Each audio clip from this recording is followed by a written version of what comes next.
कोल्हापूर कोर्टातून कोठडीसाठी नेत असताना वकिलाकडून प्रशांत कोरटकरला शिवीगाळ करणारे वकील पोलिसांच्या ताब्यात। प्रशांत कोरटकरला 2 दिवसांची पोलीस कोठडी। सुनावणीवेळी वकील असीम सरोदे आणि आरोपीच्या वकिलांमध्ये खडाजंगी। सरोदे पोलीस आहेत का, आरोपीच्या वकिलांचा सवाल। कुणाल कामराला 3rd डिग्री देण्याबाबत एक मंत्री बोलतो, मग शिवरायांबद्दल गलिच्छ वक्तव्य करणाऱ्या प्रशांत कोरटकरची औरंगजेबाच्या बाजूला कबर खोदा।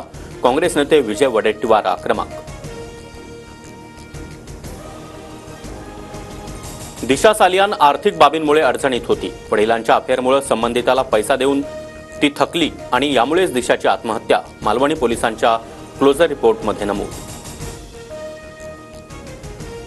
दिशाच्या वडिलांना हाताशी धरून जे राजकारण करतायत त्यांना ते लखलाभ। ठाकरे कुटुंबावर आरोप करणाऱ्यांना लाज वाटायला हवी। खासदार संजय राऊतांचा घणाघात। कुणाल कामराची मद्रास उच्च न्यायालयामध्ये धाव। ट्रान्झिट अटकपूर्व जामिनासाठी अर्ज। शिंदेंच्या शिवसेनेच्या कार्यकर्त्यांपासून धोका असल्याचा दावा। 31 तारखेच्या आत पीक कर्जाचे पैसे भरा। निवडणुकीमध्ये कर्जमाफीचं बोललो, मात्र आता तशी परिस्थिती नाही। भविष्यात निर्णय घेऊ, अर्थमंत्री अजित पवारांचं वक्तव्य।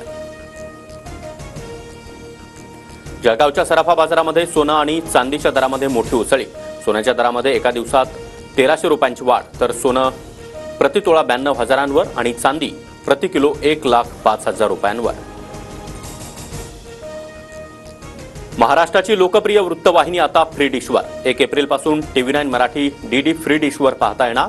DD फ्री डिशच्या प्रेक्षकांना 68 क्रमांकावर TV9 मराठी दिसणार। पंतप्रधान नरेंद्र मोदी TV9 नेटवर्कच्या कार्यक्रमात थोड्याच वेळात सहभागी होणार। व्हॉट इंडिया थिंक्स टुडेच्या महामंचावर नरेंद्र मोदी संबोधित करणार। देशाचा विकास, विकसित भारत आणि ग्लोबल स्तरावरील भारताची भूमिका या मुद्द्यांवर मोदींचं संबोधन।